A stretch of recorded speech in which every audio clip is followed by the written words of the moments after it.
Well, as we come toward the end of another school year, recording this in April 2025, another one in the books, so to speak. And some of you are listening to this, depending on when you're listening, you're like, yes! And others of you, like, maybe you're listening to this later in the summer, you're probably saying, no, another one's coming up, another school year. Well, yeah, that happens every year, doesn't it? Welcome to the Yearbooking Report podcast. My name is Scott Yeezy, and it's hard to believe that I have been the host of this feature now for 7 years. That is hard to believe.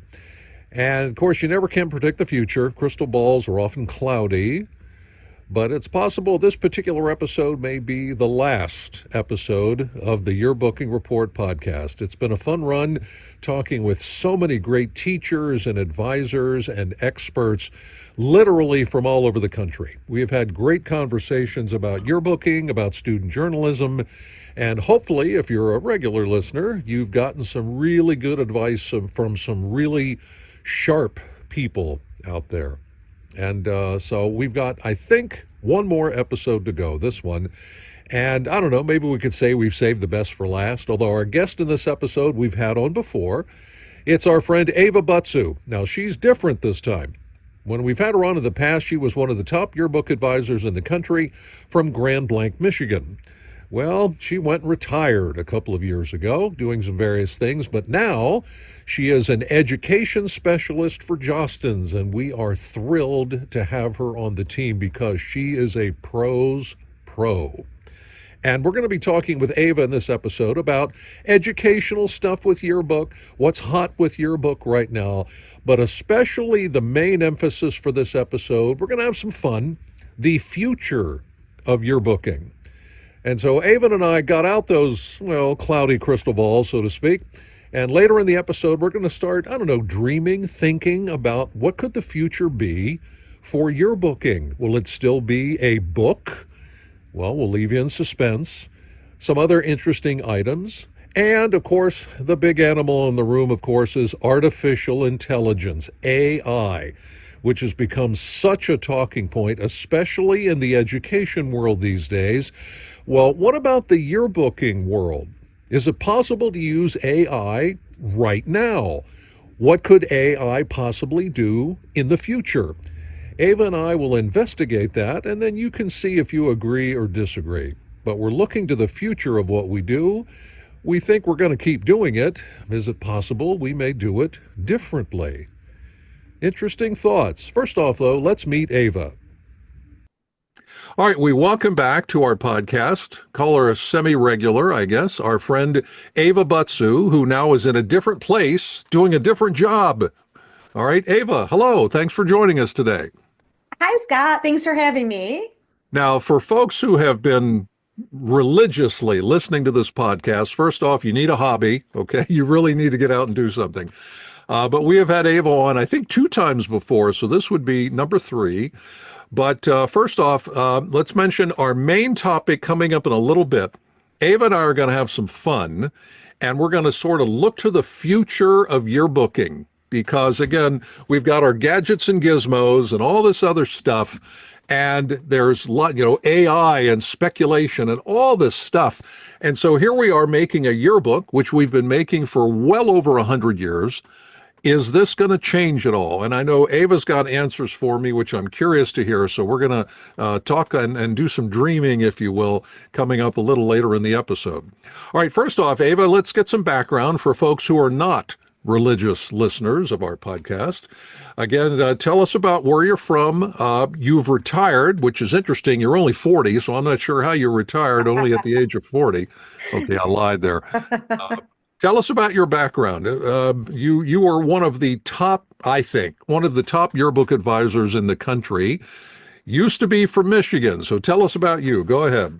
Yeah, so I did advise yearbook for 25 of my 30 years of teaching. My last 25 years, essentially, I was loving yearbook advising and loving the challenges that come with that every year. I did retire and took a couple years off doing a couple of other jobs. And then I was lucky enough to get hired by Jostens. I work on a team, a sort of service team, and we work on educational materials and support for yearbook advisors and students in the classroom, which is can't even believe how lucky I am that I get to, make things to help staff and students, advisors, clubs, everybody to make their yearbook job easier. I love it. And then because I work remotely, here I am in Massachusetts, so got to have my dream space too. Oh, that's pretty cool. All right. Now, yeah, we're recording this in early April 2025, and you just relocated recently. Here I thought it was a Michigan girl for life, but now she's a Massachusetts girl. That's pretty cool. True. How's that It's going? true. It's been really fun. I mean, you can see my walls are still pretty bare, so we're getting there. But it's like building a yearbook, right? It's not done in a day, so you just piece by piece.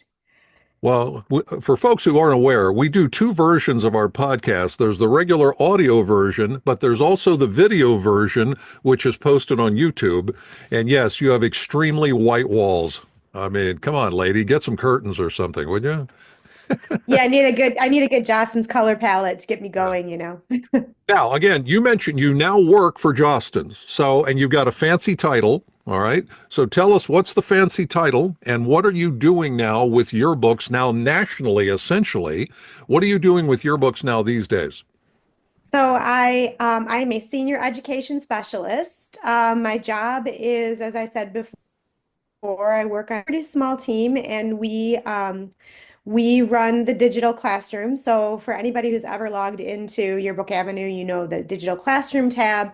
When you open it, there's a whole world of things that J classes that you can learn from: assignments, presentations, articles, links to inspiration galleries. A lot of those things that since I've been hired, we've been able to really bolster. And so if you haven't been in a classroom lately, you really ought to check it out. We made a few videos that we put on the homepage specifically for advisors to look at. And they are they're like 6 or 7 minutes that sort of show you how to navigate the digital classroom, since that has been a challenge, kind of getting that organized in a way that makes sense to people. So, we even have videos to help you figure out, how to find our good videos and things like that. So, yeah. Okay. Well, hey, here we are, video. We like videos. All right. I'm going to get up on my soapbox again. All right. I've been doing yearbook for a quarter century. You are an educational specialist. And I've tried, Ava, and sometimes succeeded, sometimes not so much, to transmit the message that yearbook or yearbooking, as I call it, should be an educational enterprise. And I've had a chance in my past to work with very rural schools, with city schools, with schools in between, and so on. Some folks get that message. Frankly, some folks don't. It's more of, hey, let's just get this done. All right, make a page, take some pictures, and that's it. All right, you're the educational specialist. Please, for any advisors listening, why should Yearbook be an absolute willful educational enterprise rather than just, hey, get this done? Why should this be? How is this educational? Oh, this is like so near and dear to my heart. One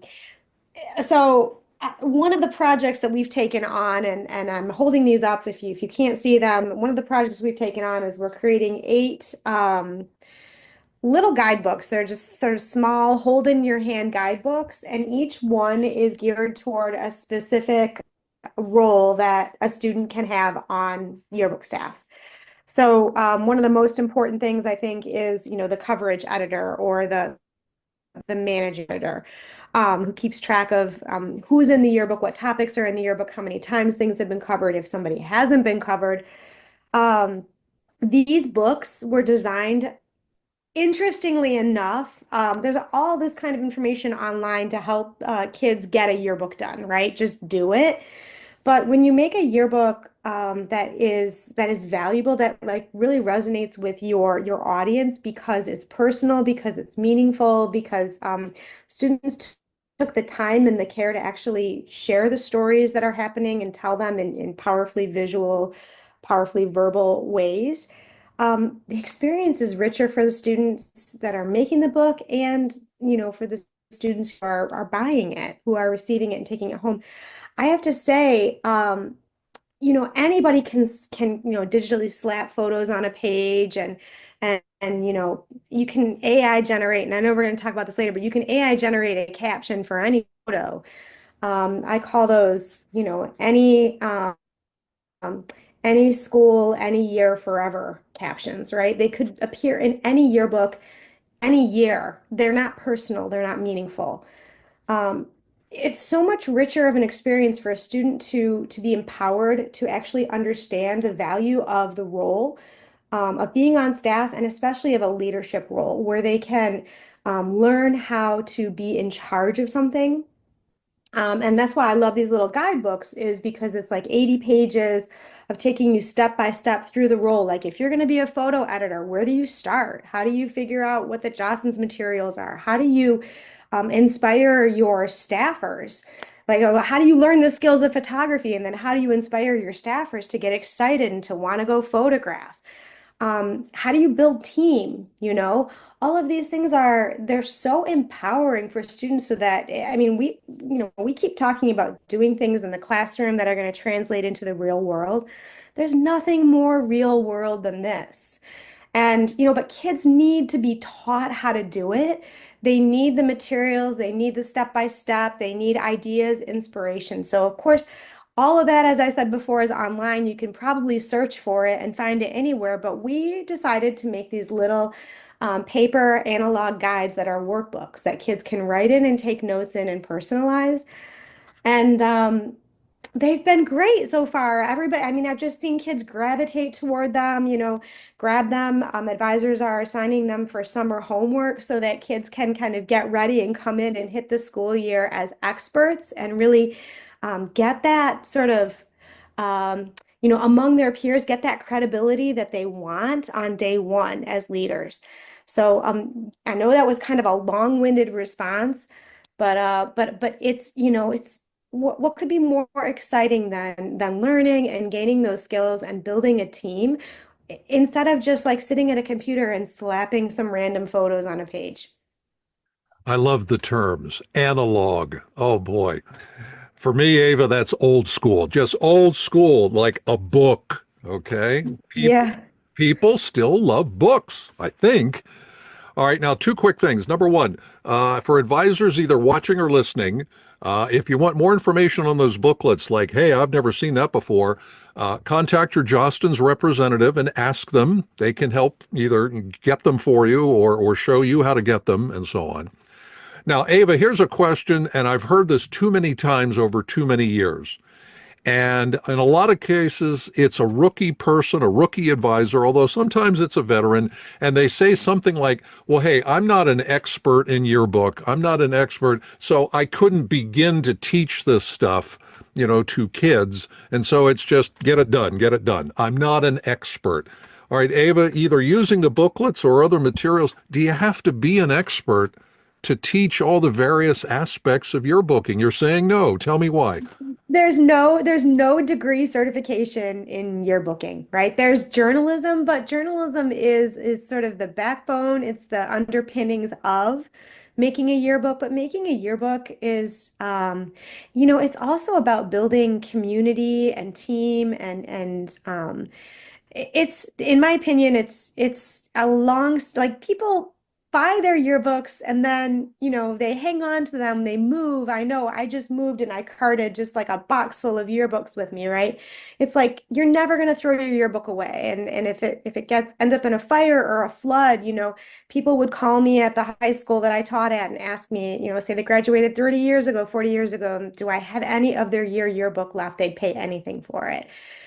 It's such an important marker of our memories and our community. So there's no way you can learn how to do that except on the job, right? And so there are different components that you can learn, and every year I say like set a goal or two goals that things that you want to improve. So maybe you want your photography to be better next year. So you're gonna, go to a workshop and learn how to be a better photographer. And then you come back and you talk with your kids about how you were so excited you learned how to be a better photographer. And you want to work with them to figure it out.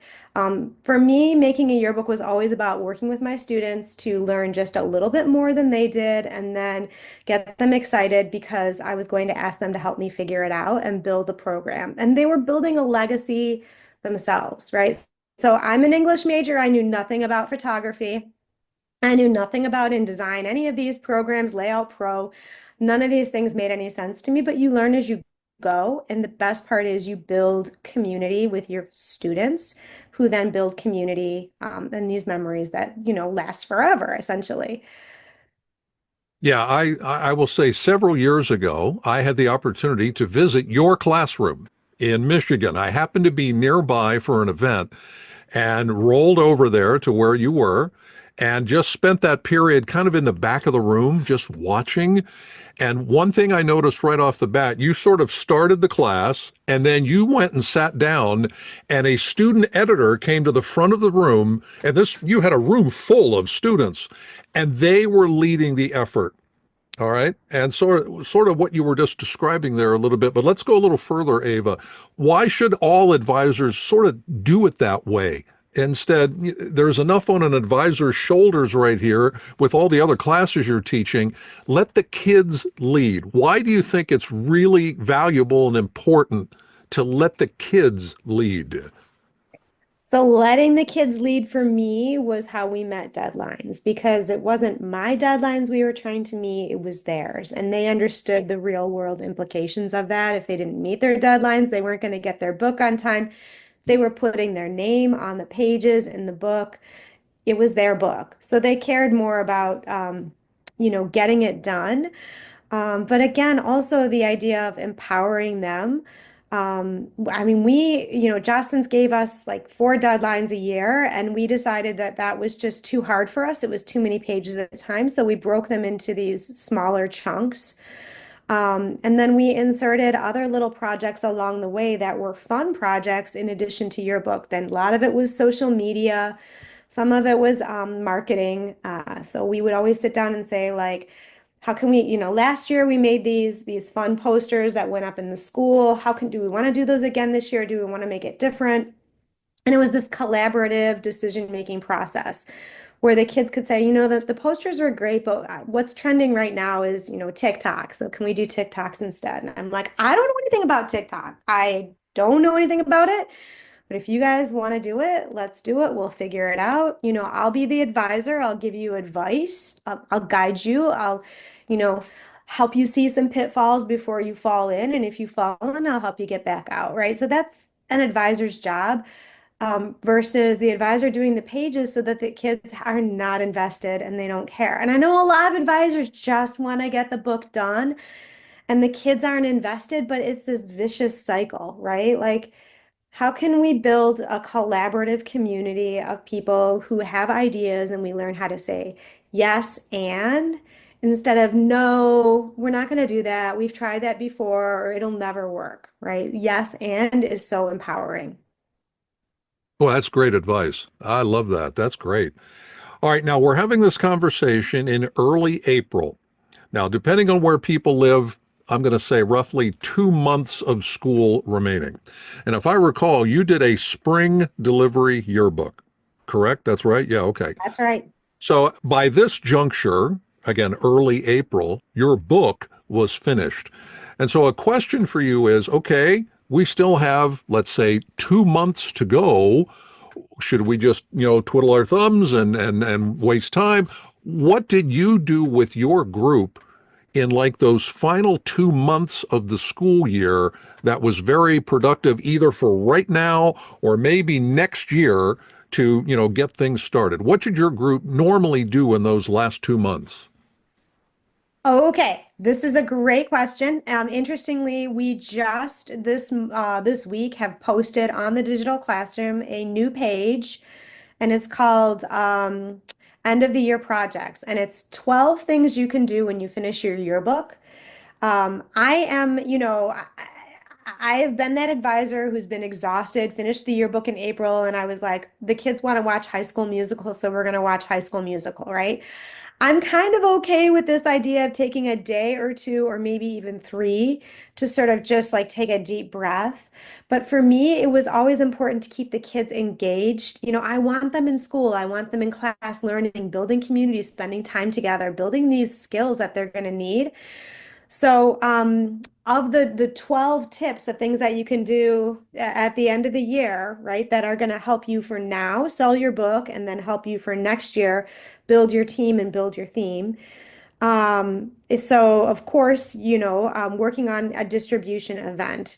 So making distribution a really exciting, fun thing that people are going to want to be at, whether it's, decorating, getting some nice music, creating some photo frames, some photo backdrops, publicizing the heck out of it so that it's a thing that kids will stop by and say, hey, I heard you're doing this yearbook distribution. I didn't buy one, but I want to be a part of this. And then maybe even, they'll get excited about buying a yearbook if they haven't already. So it can be marketing, pre-marketing for that, advertising that you have extra yearbooks in a fun, creative way, doing countdowns, sneak peeks of spreads or your cover. So there can be kind of a business end to things. It might be something a little bit more planning for next year, like you're taking an inventory of your photo equipment, all the supplies you need to make a yearbook. Do you have press passes and you need to order lanyards for next year? So taking that inventory and figuring out what you need and getting things set up for next year. It could be an even bigger project. My favorite thing to do is get going on theme.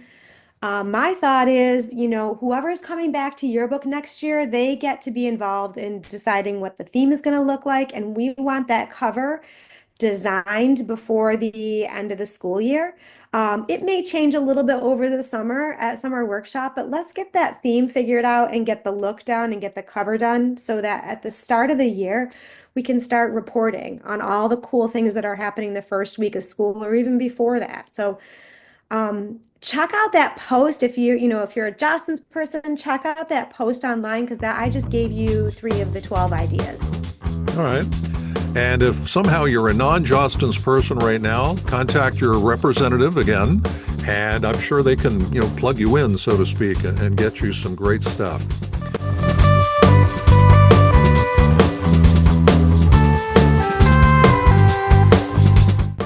We'll get back to more of our episode with our friend, education specialist Ava Butzu, about yearbooking in the future.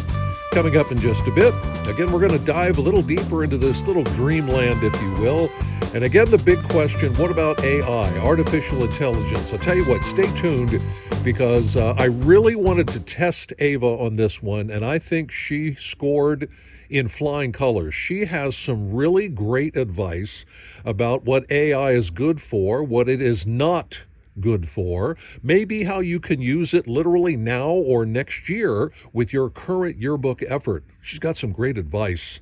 So we will be talking with her again in just a moment. The big thing, though, is now we'll kind of let the cat out of the bag, if you will. Books will continue. Books are not going anywhere. I know we have all the great technology, gadgets, gizmos, all that stuff.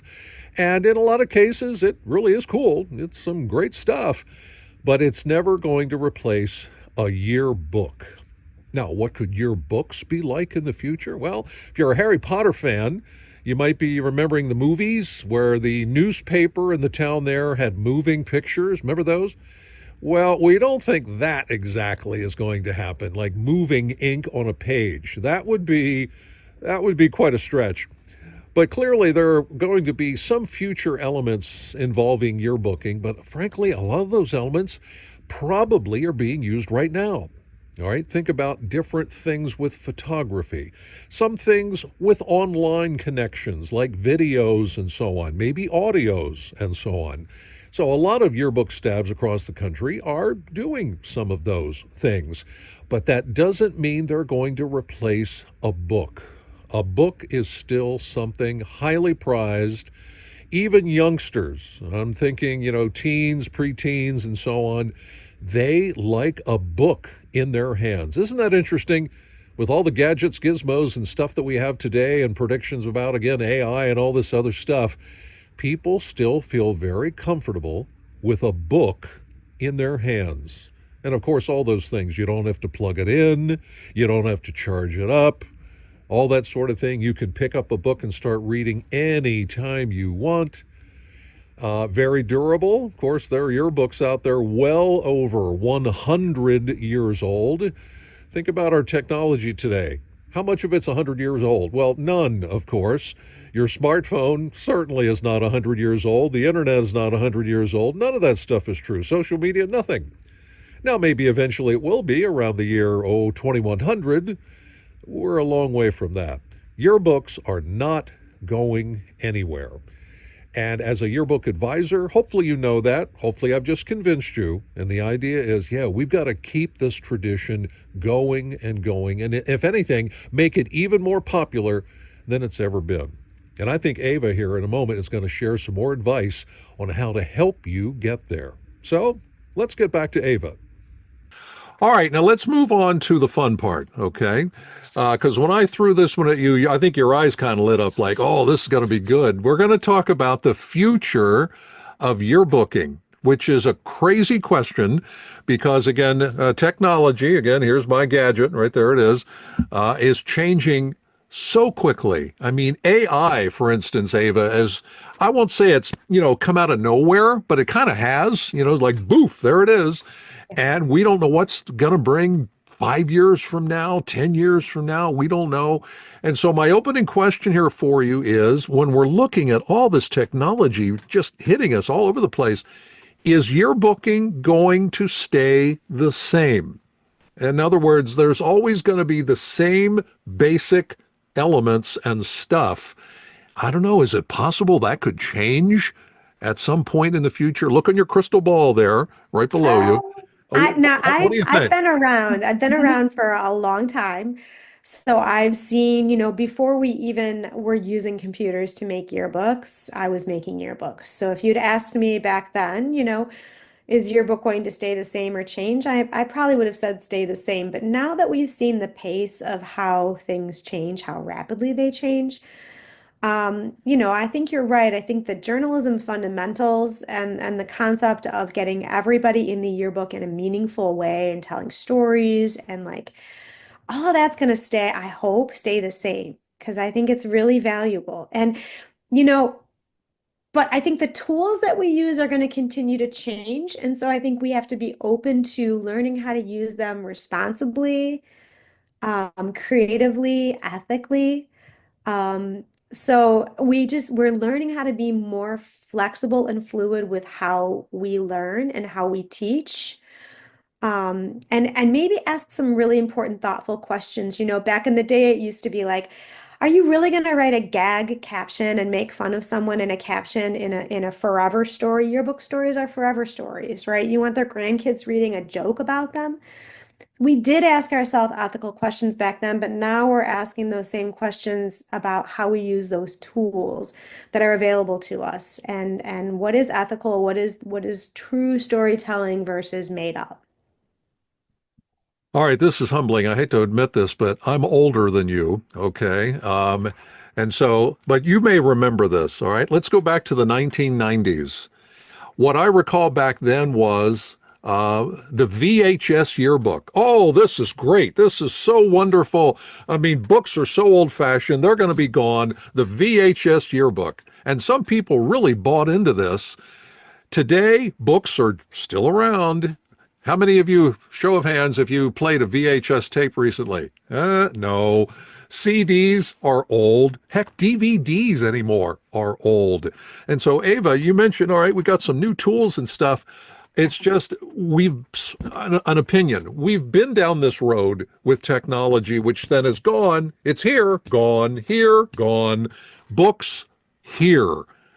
Are we always going to be making books? Or do you actually see a time in the future when maybe not? Come on, be I, honest. What do you yeah, think? I really think we're going to continue to make yearbooks, and I think they continue to be more and more impactful. I have to tell you, Scott, one of my yearbook classes did one of those. We had a company who came in and did one of those videos for us. I don't know where that video is now. I can't even watch it, and it didn't come on the move with me for sure. Either one of the my moves from my home. So. I think you're right about that. And I think there's a lot of interest now in those, in more tangible things that you can put your hands on because there's so little that we can put our hands on now, and carry with us. So yeah, whatever you've posted, you've heard this a million times, whatever you've posted on social media, whatever photos you've taken on your phone, like how long do you have to scroll back on your phone to find a photo from a certain year in your life? Whereas with a yearbook, you know exactly what year it was. You open up to it, you find that thing immediately. Using the index, which everybody should have an index in their yearbook, right? And anytime somebody is pictured, at least their name should be with the photo because your memory is short term. You think it's long term, but it's not. So you want to make sure you can look those people up in the yearbook 10, 20, 30, 50, 70 years down the road. All right, again, we're sort of dreaming here. Now, God forbid, you and I both remember a time before social media. Oh my gosh. If there's any kids listening or watching this, they're like, what's that guy talking about? Are you kidding me? Yes, there was a time before social media. Um, Either from your experience or from just, again, looking ahead, yearbook and social media. Um, are they going to, I don't know, combine? Like, I know really good yearbook staffs use social media in different ways. Some people think, well, that's the future of yearbooking, social media. All right, there it is. It's always going to be here. What do you think about social media and usage, either right now or in the future? Well, it's interesting because I think really the best way to use social media for your book is to show your work, right? Show not necessarily the finished product, but like how you get from point A to point B. So if kids are signing up for yearbook or they're getting dropped into yearbook by their counselors or just, and not understanding that what the process is going to be, right? They don't have a sense of what they're in for. And yearbook is a special kind of class. You really should have some idea of what you're in for. What I was going to say was social media, I think, is really used to build your brand, and I don't mean your theme, and I don't mean your book. I mean like your program brand. Like, why are you the place where people want to be? What kind of cool team building things do you do? What kind of challenges, skills? What kind of fun do you have? What are your field trips? What are your kids working on this week? And ideally, of course, it's students, if the school allows it, it's students who are running social media. But there were times where I was running social media to get it sparked up and to advertise because I wanted to grow my program. So that is better than flyers, better than applications, better than, begging people to be on your book, just showing the things that make it special. They're not just promoting your book, they're promoting again like what's special, like why it's a special place to be in the yearbook space. So that's what I think is the future, to make people, for lack of a better word, if they're not in your book, they have FOMO, right? Their fear of missing out. All right, tangent question from something you briefly mentioned like a minute or two ago. I'm going to assume you had a really, really good staff. I mean, a great program. And I'm going to assume you were able to choose who was on your staff. Is that yes or no? And not always. I was able to choose, but I had years where I had to beg. I had to go and talk to people about how, to students and tell them that they were being recruited because they'd been recommended by a teacher or a peer.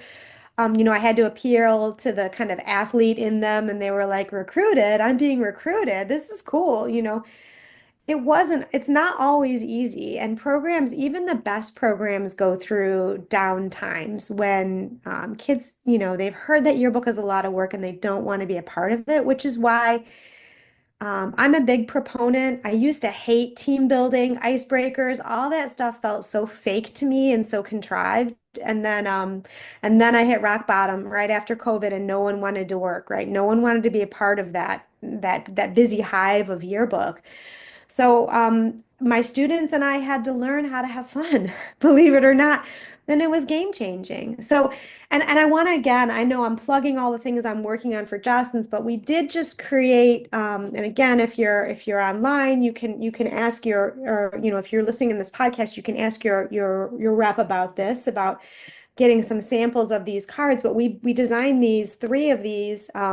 They're card boxes. So imagine a deck of cards in a box, and you could open it up, and there are challenges in there. So there are team building challenges, and you can go to the section for, holidays, and you can pull out holiday theme idea or team building ideas or anytime or skill building team ideas, and do these challenges spontaneously or planned. But again, building team, building community, and that tangible idea of pulling a card out of a deck and it teaches you how to do it. Like we want to make it as easy as possible for you to build your program so that it's easier for you and more fun for everybody. I tell you what, those idea boxes are fabulous. I love those. Those are great. Make more of those. All right. If you're in charge Working or on involved with it. that, make more of those because they're great. Now, kind of a related question there. Okay. Let's think about yearbooking right now. And again, we're talking in April of 2025. Boom. So depending on when somebody's watching or listening to this. Right now with yearbooking, what are some things that how do I phrase this? What are some things that could be going better? We should be doing better at this, or we should have that, or we're not looking to the future right now. We're thinking about the right now. What are some things? Maybe there's nothing, but I'm thinking there's one or two things we could be doing better with this right now. All right. Now, Scott, are you going to ask me about AI after this? Because I'm going to Yes. save that. Actually, yes. Good You guess. are. I'm going to save AI for after. So what I think we could be doing now, right? Like just within our programs is investing in other people. Like we have just become such a me culture. It's all about me. It's about what I want, what I need, what I can get out of something. The beauty of being in yearbook is you really get to honor and uplift and bolster and celebrate other people. And you get to be a bridge builder and a community builder. And what I mean by that is, one of the things we can do better now is we can actually go cover the events that are happening, and we can build connections if we can't be at the events that are happening, if we can't be at that like soccer final.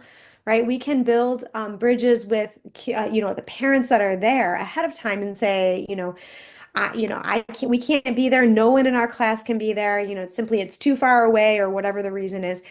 Would you be willing to take photos for your book? This is what we're looking for. We're looking for before, during, and after photos. We're looking for photos of kids on the bench, kids on, celebrating, kids, whatever, really building those bridges with people who will help you take photos, who are also invested, like parents of the players. But even more so, I think that as a yearbook staff, if kids get excited about going and learning about, they're going to go to the spring play and they've never been to a play before, right? Having them go and do some pre-interviewing with some of the people in the play to find out what all the facets are, and then going and actually photographing before, during, and after.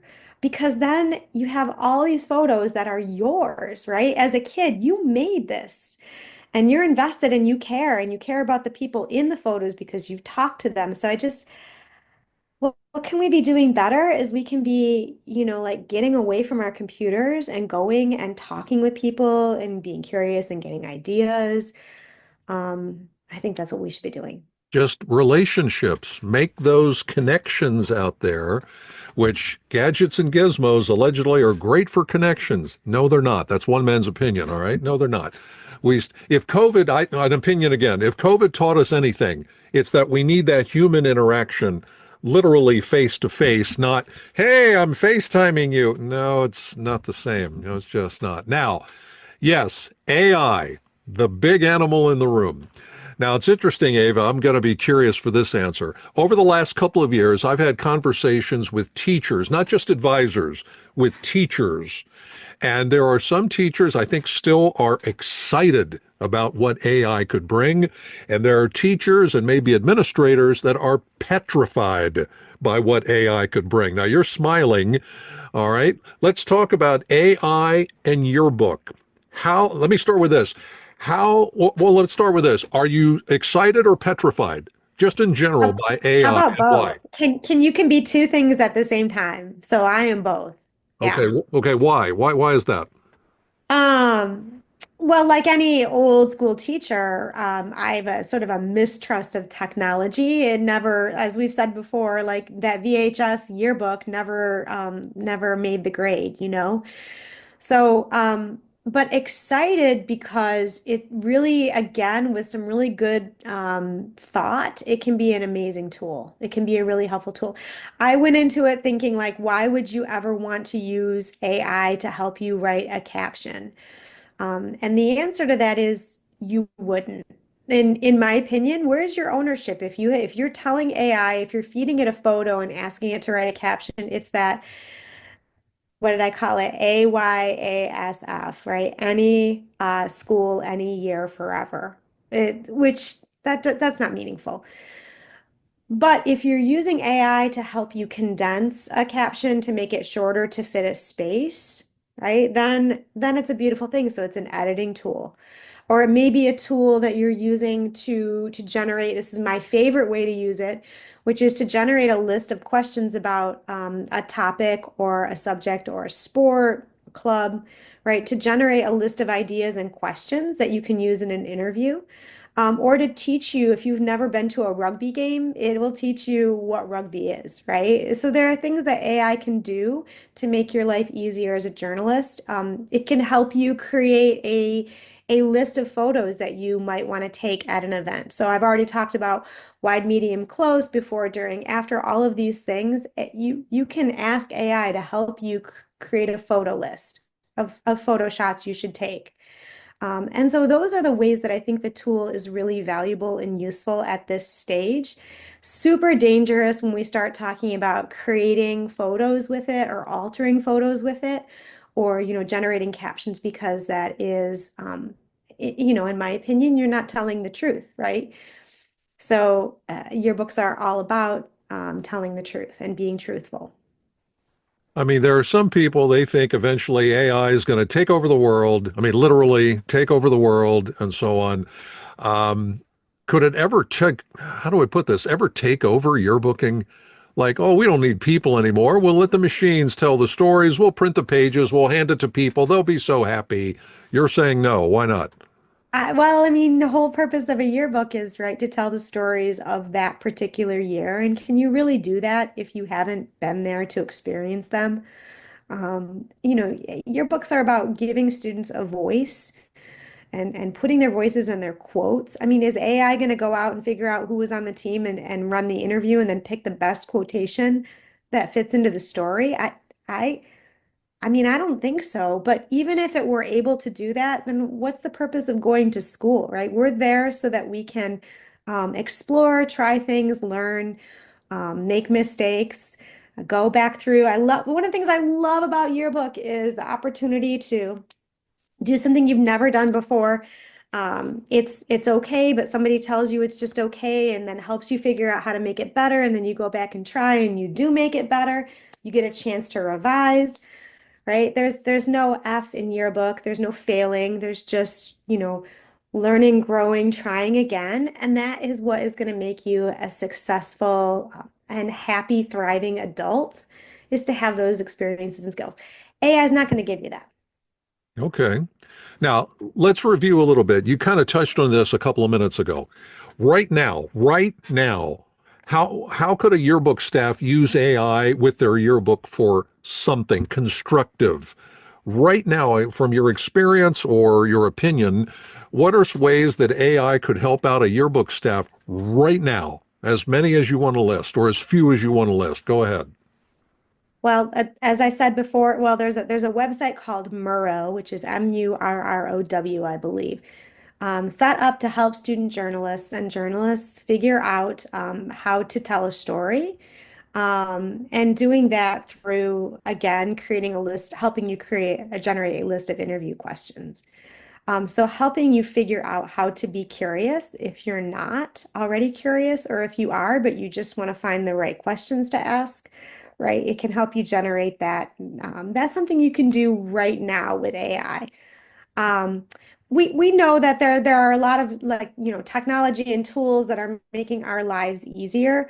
But I say using AI, not necessarily to make your life easier, but to make it richer, right? To open up possibilities. So, and exploring what kinds of photos you can take at graduation. You're going to graduation, where should you stand? Where can you stand? Who should you photograph? Because it's not just the kids getting their diplomas crossing the stage, right? When should you arrive? What should you wear? AI can probably help you figure out those things. So right now, that's how I would suggest using it in the classroom. All right. All right. Final question. And this is a deep one. And again, you have to kind of realize when we're having this conversation. In the world of education, this churn continues with teachers like getting burned out, stressed out, don't like the job anymore, want to get out of this profession. I don't know about, you're in Massachusetts now, where I'm in Pennsylvania. It seems like every school district out there right now is begging for people just to be substitute teachers because there aren't any, like zero, which is stunning to me. And so there's this churn in education that continues and so on. I'm going to assume we're going to have some rookie or maybe second year yearbook advisors checking our feature out here. You're a veteran, you're one of the best. From your knowledge right now, what is some advice that you would give them to hang in there and to improve and get to the point where I can't wait to get to yearbook period or something like that and so on? What is some advice you could give to younger, experienced or less experienced advisors to get them through and really enjoy this whole process? That's a really important question.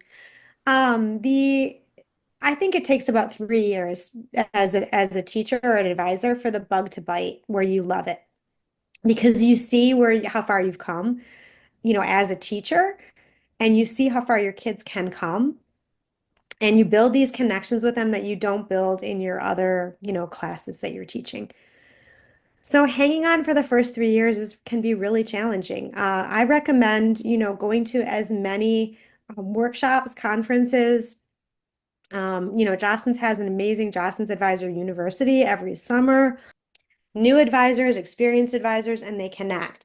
And they connect for the entire year. They make these Facebook groups, and they, share ideas with each other, and they give each other advice, and they cheer each other on through the hardest months of the year. Having that community is vital.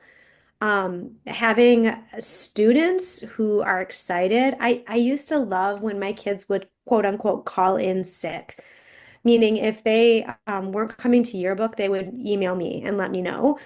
And it was super cute because they didn't have to do that, but they felt like if they weren't there, they were missing something, or things couldn't go on without them. So again, empowering students helps them get so excited that they want to do more. And that makes it so you as an advisor do less, right? You're doing more advising than doing of the yearbook, which will help with burnout. So it does take time to figure out how to, you come in as a new advisor and everybody's looking at you sideways because you're the new person with your newfangled ideas, right? We've never done it that way before. And they always say we have a tradition of, but I'd like to remind you that for kids, it takes about a year to make a tradition. And so you can make your own traditions even in your first year, right? You don't have to break the old traditions, but you can make your own with the kids, and they will own them, they will love them, and they will want to come back and be a part of them next year, or create a buzz for others to do so. So, it is tough, and and it's a tough job, but I'm not going to lie to you and say like, oh, you're just going to love being a yearbook advisor in year 7, because you'll have more and different challenges. But again, those connections, the whole reason people go into teaching is so that they can change lives. And you will in ways that you probably didn't do in a different type of classroom setting. Ava, for years I've used the line, hey, you're a yearbook advisor, not a yearbook, I don't know, dictator or something like that. Yeah. Your job is to advise the kids to lead them down the right path so that they're deciding, yep, let's go this way. Nope, let's go this way. And every now and then, whoa, whoa, whoa, no, we're not going that way. Okay, that sort of thing. Just going down the right path, yearbook advisor. Now, it's interesting. You said 3 years. As long as I can remember, the average tenure for a yearbook advisor has been 3 years. I mean, that number's been hanging around for a long time. Your thought, if you can get through 3 years and like, yeah, I'm liking this, you're probably going to be going a ways. You're nodding your head. Does that sound about right? Yeah, and I hope that you'll become the person that other advisors look to for advice, and when they're trying to find their way, then you can, help build that community in other meaningful ways, even outside of your classroom. The yearbook world is thirsty for advisors with some experience who are willing to share. Well, Ava, I always enjoy talking to you, and we've got some really great advice from this one. So thank you very much. If you're a Jostens school, keep looking at Yearbook Avenue. Look at all the educational stuff. You will see this lady at some time doing this, that, and the other thing. And Ava, we are so fortunate to have you on our team now full time. You do need some curtains, though. You really need some curtains there in that room behind you. All right, but. Appreciate your time today. Appreciate your time and thank you very much. Thanks, Scott. Thanks for having me and happy yearbooking, everyone.